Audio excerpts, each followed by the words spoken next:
जय हिंद फ्रेंड्स, मेरा नाम अजीत सिंह और आप मेरा ये यूट्यूब चैनल देख रहे हैं दद्दा की खरी खरी।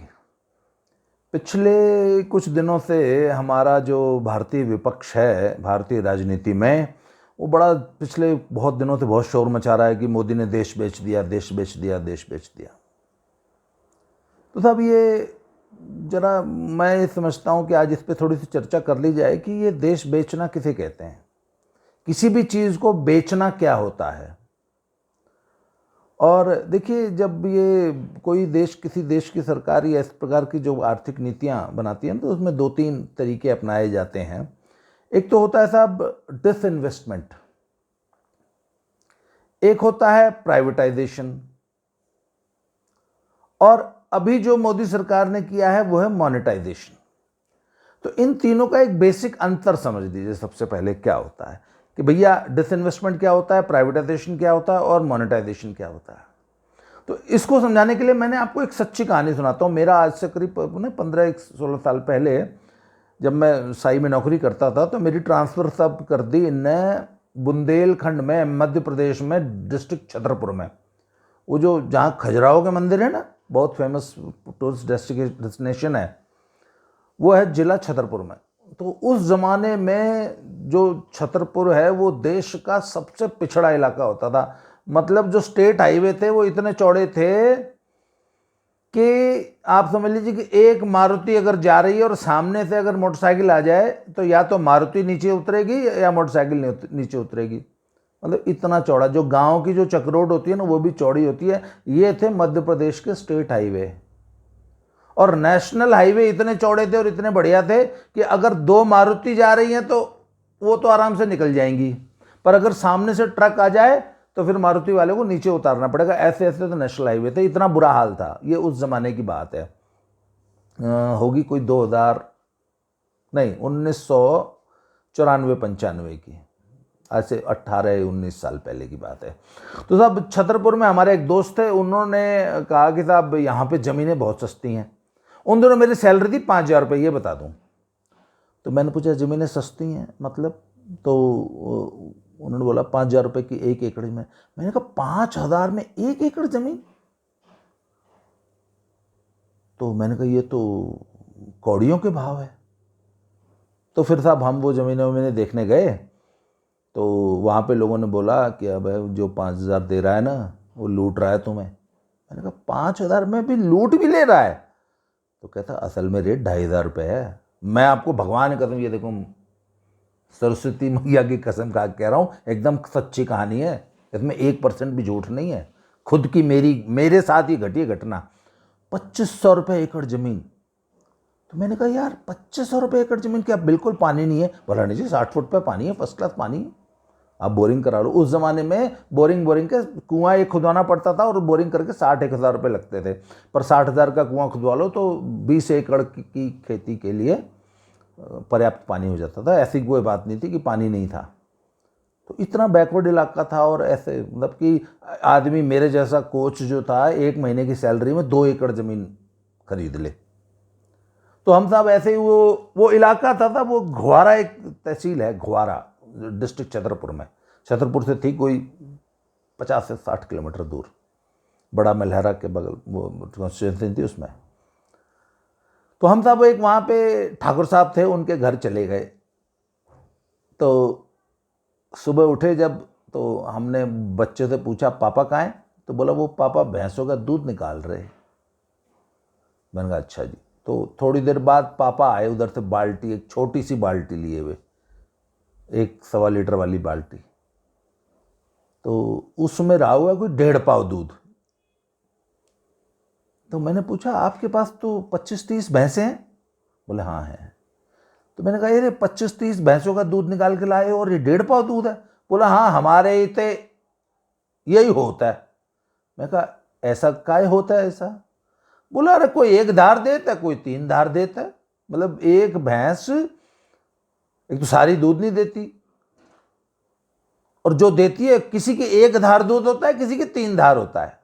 पाव भर देने वाली एक भी नहीं थी। और एकदम सच्ची कहानी बता रहा भाई।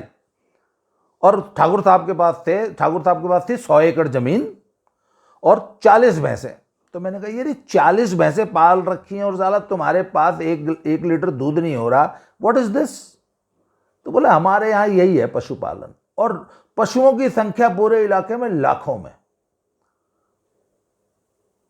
मतलब जब फसल कटती थी उसके बाद उन सारे पशुओं को खुला छोड़ दिया जाता था, और हजारों पशु जो हैं सिवान में घूमते थे, और हरे रंग की साड़ी भी दिख जाए ना तो वो भी खा जाते थे। हरे रंग का पत्ता, कोई आंकड़े के जो पत्ते थे वो भी खा जाते थे। खैर सब तो, और उनके यहां बहुत बड़े बड़े फार्म्स होते थे, और इनमें जबरदस्त, एमपी का गेहूं तो आपको मालूम है कितना फेमस होता है, कितना शानदार होता है। और हम थे ईस्टर्न यूपी के साथ, तो ईस्टर्न यूपी में एक टोकरी भूसे की भी बहुत कीमत होती है। कोई अपना एक मुट्ठी भूसा भी ऐसे नहीं देता या फेंकता, बर्बाद करता। और मध्य प्रदेश के बुंदेलखंड में उस जमाने में भूसे के इतने बड़े बड़े ढेर होते थे खलिहानों में कि कम से कम 100 ट्रक भूसा एक एक खलिहान में होता था सब। इतने बड़े बड़े खलिहान थे, और उसमें से एक टोकरी भी जो है वो अपने घर में नहीं रखते थे किसान, एक टोकरी भी।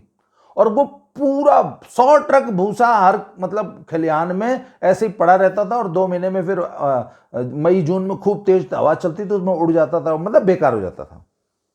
So this was the standard of animal husbandry in MP Bundelkhand, Madhya Pradesh का बुंदेलखंड। उत्तर प्रदेश में भी बुंदेलखंड का एक छोटा सा हिस्सा है ना, वो बांदा इलाका। तो साहब अब मान लीजिए उन ठाकुर साहब की ऐसी एक डेयरी है।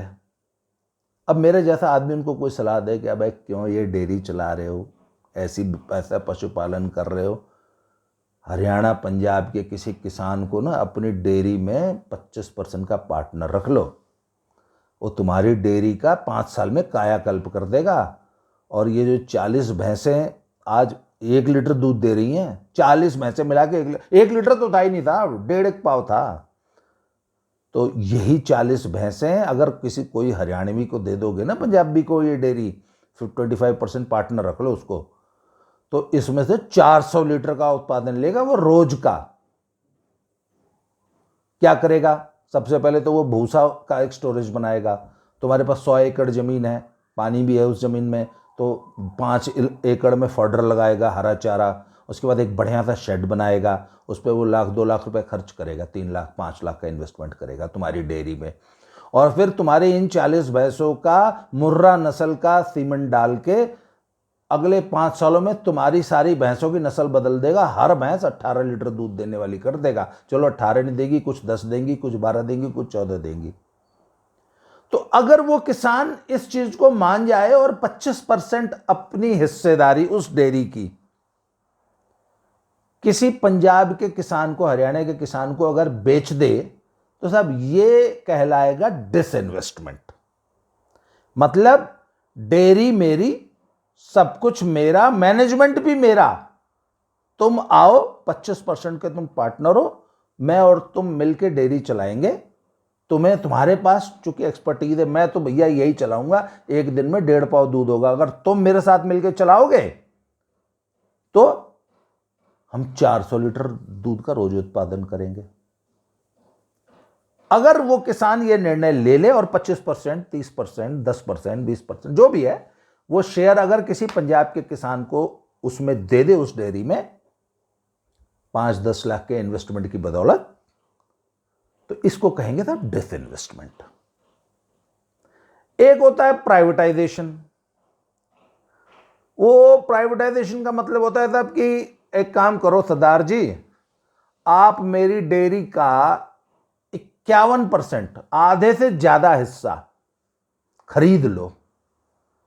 तो फिर वो 5-10 लाख में नहीं होगा, फिर वो होगा सौदा करीब करीब 50 लाख में। मान लो ये मेरी डेयरी का आधे से ज्यादा हिस्सा खरीद लो। अब डेयरी के मालिक आप, क्योंकि 51% हिस्सा आपका होगा ना, मैनेजमेंट भी आपका, कैसे चलानी क्या चलानी मेरा कोई मतलब नहीं, मैं आपका एक जूनियर पार्टनर बन के रह लूंगा। या 51% क्यों, 75% बेच दो, 80% बेच दो, 100% बेच दो। तब ये हो जाएगा प्राइवेटाइजेशन की डेयरी अब आपके हाथ से निकल के उस सरदार जी के हाथ में चली गई।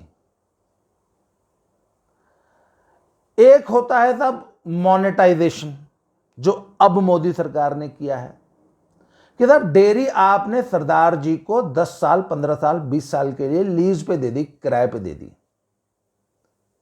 कि सरदार जी ये हमारी 40 भैंसें, ये किसी काम की नहीं है, ये मेरा इतना बड़ा तबेला है, मेरे पास इतना भूसा होता है, प्लस मेरे पास इतने खेत हैं, इसमें आप हरा चारा उगा सकते हो, तो आप एक काम करो, मेरे से ये डेयरी 15 साल के लिए ले लो, मुझे ₹1,00,000 महीना देते रहना, या मुझे 50,000 रुपये महीना देते रहना, या मुझे 10,000 रुपये महीना देते रहना, आप डेयरी चलाओ। अब आप उससे कितना कमाते हो ये आप देखना। हाँ, मैं हर 3 महीने पे इसका एक करूँगा, इंस्पेक्शन करूँगा, इसको रेगुलेट करूँगा, इस पर नज़र रखूँगा। डेयरी मेरी है, मालिक मैं ही हूँ, मैंने अपना पूरा ये जो एसेट है सिर्फ आपको किराए पे दिया है, तो आप मुझे 10,000 रुपये महीना दे दो, 20,000 रुपये महीना, और आप अगले 10 साल के लिए डेयरी चलाओ। तो आपको क्या होगा, अगर आप 10,000 रुपये महीने पे दे देते हो तो 1,25,00,000 रुपया साल का किराया आने लग गया। 10 साल के लिए दिया तो आपको 12.5 लाख रुपया किराया आ गया। डेयरी आपकी है, सब कुछ आपका है। 15 साल बाद जब लीज खत्म होगी तो वो एज इट इज़ आपकी डेयरी आपको सौंप के सरदार जी वापस चले जाएंगे अपने लुधियाना। तब दिस इज कॉल्ड मोनेटाइजेशन। अब भारत सरकार के पास ऐसे हजारों एसेट्स हैं जिनका ठीक से यूटिलाइजेशन नहीं हो रहा। भारत सरकार के पास ऐसी हजारों भैंसें हैं जो कोई 1 धार देती है, कोई 3 धार देती है, कोई पाव भर दूध देती है, कोई बहुत करती है तो 1 लाख दे देती है, जबकि उनको देना चाहिए 10 लीटर, 12 लीटर, 15 लीटर, 18 लीटर। तो मोदी सरकार ने क्या किया कि अपनी डेयरी एक सरदार जी को लीज पे, लॉन्ग लीज, अब सरदार जी आएंगे लुधियाना से और उस डेयरी में थोड़ा सा इन्वेस्टमेंट भी करेंगे, उसको ठीक ठाक करेंगे, भैंसे लेके आएंगे, नस्ल सुधार कार्यक्रम चलाएंगे, तो 1 साल के लिए तो कोई लीज पे लेगा नहीं है। भैंसों की नस्ल सुधरते ही 5 साल लग जाएंगे। जो भैंस आज पाव भर दूध नहीं देती उससे 18 लीटर दूध लेना उसके बच्चों से, तो नस्ल सुधारेंगे ना। मुर्रा नस्ल की सारी सीमन डाल के जो नए बच्चे पैदा होंगे वो मुर्रा नस्ल के होंगे। शुरू में वो 5 लीटर दूध वाली भैंस बनेगी, फिर उसका बच्चा 10 लीटर वाला बनेगा, उसका बच्चा 15 लीटर 18 लीटर वाला बनेगा। तो सब ये लॉन्ग लीज, कम से कम 15 साल 20 साल के लिए सरदार जी डेयरी आपकी किराए पे लेंगे, तब वो जाके उस डेयरी को प्रॉफिट में लेके आएंगे। सब this is called the monetisation of assets. तो अभी मोदी सरकार ने साहब क्या किया है कि अपने बहुत सारे एसेट्स को विभिन्न प्राइवेट कंपनियों को लीज पे देने की एक योजना बनाई है, जिसको साहब कहा जाता है मोनेटाइजेशन। उसमें क्या है कि कौन कौन से मेन एसेट्स हैं साहब? रेलवेज, रोड्स, उसके बाद है साहब पावर सेक्टर, गैस की पाइपलाइंस, ऑयल और गैस की पाइपलाइंस, टेलीकॉम सेक्टर। इनको अगले 10 से 15 से 20 30 40 डिफरेंट प्राइवेट कंपनीज को लीज पे दे दिया जाएगा कि ठीक है, ये रेलवेज का ये सेक्शन या इस रेल पे इतनी रेलगाड़ियां, जैसे रेलवेज के पास 400 ऐसे रेलवे स्टेशन हैं जिनका पहले, आपको मालूम है पहले रेलवे स्टेशन हमारे कितने गंदे होते थे। आज से 10 साल पहले किसी रेलवे स्टेशन के सार्वजनिक टॉयलेट में आप जाने की सोच सकते थे? मतलब उसके नजदीक से भी आप निकलने की सोच सकते थे क्या? नहीं।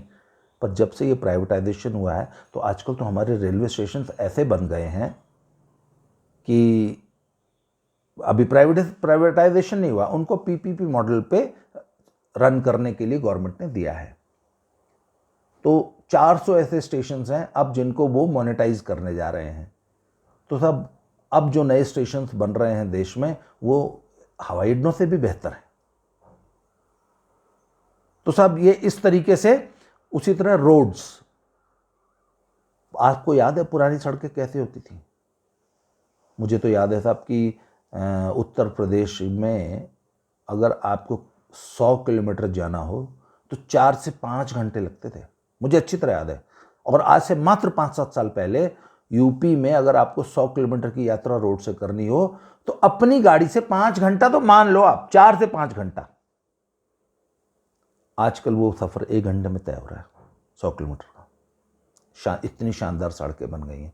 तो उन सड़कों को, और अभी लाखों किलोमीटर सड़क ऐसी बननी बाकी है, तो उन सड़कों को भारत सरकार बिल्ट ऑपरेट ट्रांसफर या पीपीपी मॉडल या डिफरेंट मॉडल से प्राइवेट कंपनी से बनवा रही है, और उसके बाद उनको जो बन चुकी हैं या जिनका पैसा टोल से पूरा हो चुका है उनको फर्दर मोनेटाइज कर रही है, लीज पे दे रही है। इसी तरह हमारे पोर्ट्स हैं, बहुत सारे बंदरगाह हैं, इसी तरह बहुत सारे स्टेडियम्स हैं।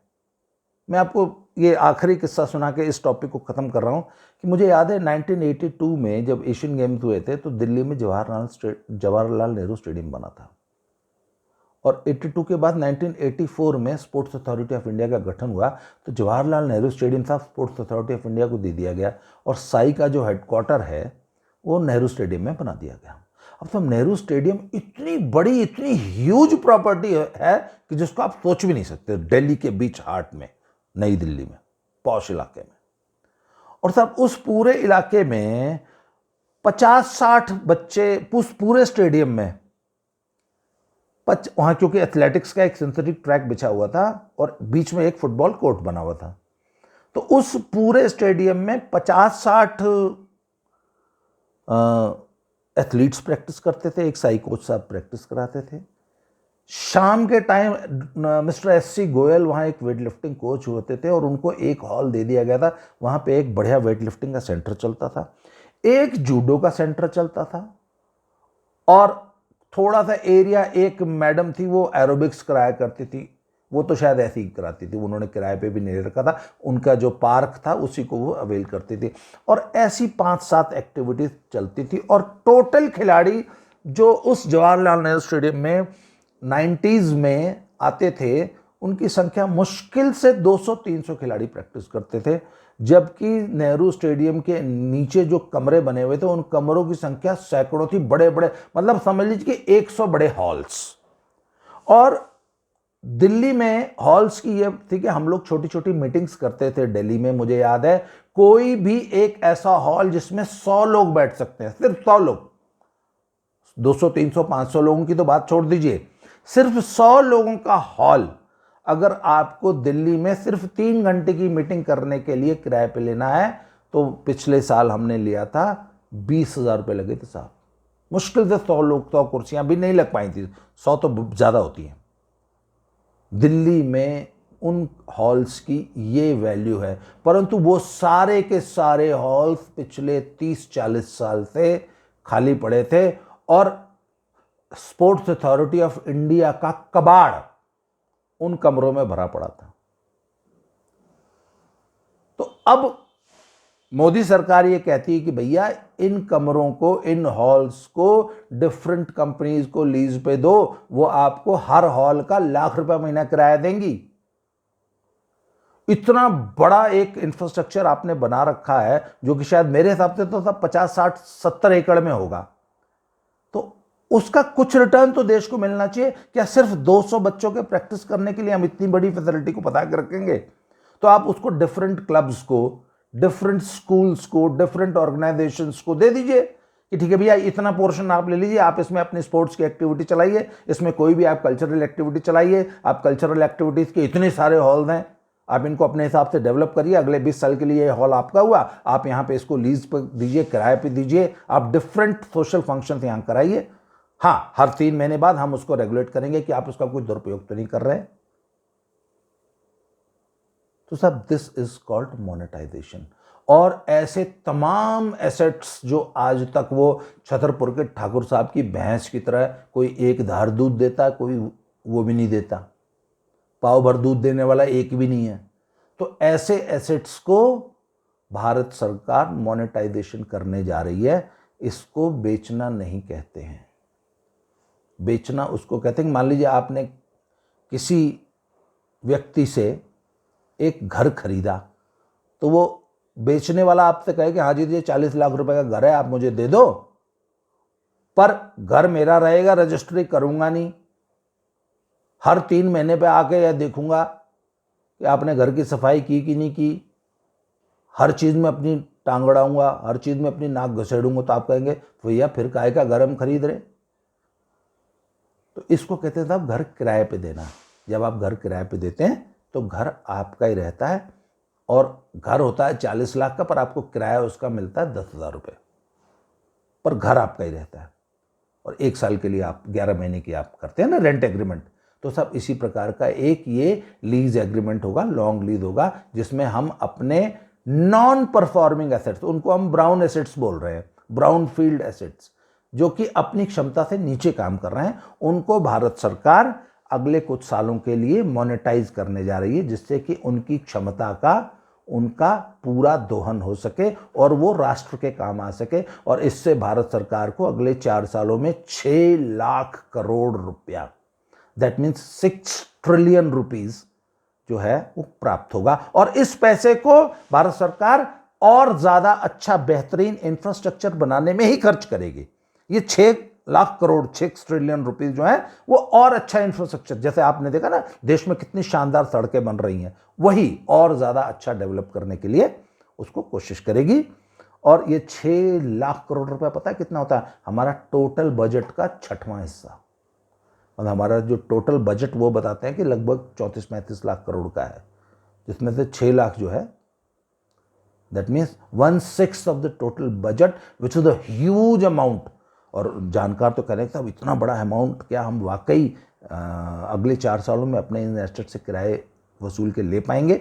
ये तो आने वाला समय बताएगा। पर ये एक बहुत अच्छी योजना है जहां हम अपने बेकार पड़े हुए एसेट्स को, जो आज जर्जर हो रहे हैं, बेकार हो रहे हैं, किसी काम के नहीं है, वही ठाकुर साहब की भैंस की तरह है ये, इनको उस हम पाव भर दूध देने वाली भैंस को हम 18 लीटर दूध देने वाली भैंस में कन्वर्ट करने की कोशिश कर रही है भारत सरकार, और इसकी हमें सराहना करनी चाहिए। और ये जो दुष्प्रचार किया जा रहा है ना कि मोदी ने देश बेच दिया, ये पूरी तरह गलत है। इसलिए आप डिसइन्वेस्टमेंट, प्राइवेटाइजेशन और मोनेटाइजेशन के अंतर को समझिए। इसी तरह हम अच्छे अच्छे वीडियोज आपके लिए लाते रहेंगे। मेरे इस वीडियो को आप लाइक कीजिए, शेयर कीजिए, मेरे इस चैनल को सब्सक्राइब कीजिए और बेल आइकन को दबाइए, जिससे कि आपको मेरे अच्छे नए नए वीडियोस का नोटिफिकेशन मिलता रहे। आज के लिए इतना ही। Thank you very much.